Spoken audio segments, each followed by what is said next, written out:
My name is Katrina Taruc. I am 50 years old. I was born and raised in the Philippines. When I was a teenager, I met Romeo Canlas, and I fell in love with him. He was handsome, religious, and educated. I trusted him completely. When I was 22 years old, Romeo and I got married, and he brought me to the United States. We were so happy. It was like a dream come true. But one day, we started fighting. In our language, he called me stupid bitch. When I started crying, he told me to shut up. But I couldn't stop. So he punched me in the stomach and slammed me against the wall. I was 3 months pregnant.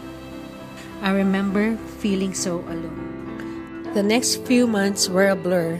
Romeo never hit me again, but the verbal abuse was almost worse. He said I was ugly and that I'd always be alone. When I said I wanted a divorce, Romeo hired a divorce attorney. I didn't know I needed my own lawyer, and if I did, I couldn't afford one because Romeo controlled all the money. He had the car, the apartment, everything. I had to start all over again from scratch. Finally, I called my grandpa, or Lolo Pop, who I always looked up to. He was a folk hero in the Philippines for leading the People's Army against Japanese occupation. The people called him Alipato, which in my language means the spark that spreads the fire. Lolo Pop said, "When you were little, I wouldn't even let a fly touch your skin or a mosquito bite you, and now this man hits you and hurts you? Why does he do this to you?" He helped me get a job and moved to San Francisco with friends. But it was still hard. I started with nothing. I had to work 2 jobs. I work in an office in the daytime, and at night I work in a restaurant.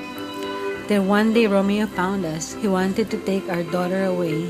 He said he would make my life miserable if I wouldn't let him take her to the Philippines. So I hired a lawyer to get a restraining order because my husband still scared me. Now, 27 years later, my daughter is an attorney because she wants to help survivors of domestic violence like me. She founded the Alipato Project, named in honor of my grandfather who fought for freedom and helped me escape domestic violence. When life was really hard, all we had to eat was Jell-O. We used to sing the song to each other. Do you know this song? You are my sunshine, my only sunshine. You make me happy when skies are gray. You never know, dear, how much I love you. So please don't take my sunshine away. I'm Katrina Taruc-Myers, and unfortunately my mom's story isn't unique.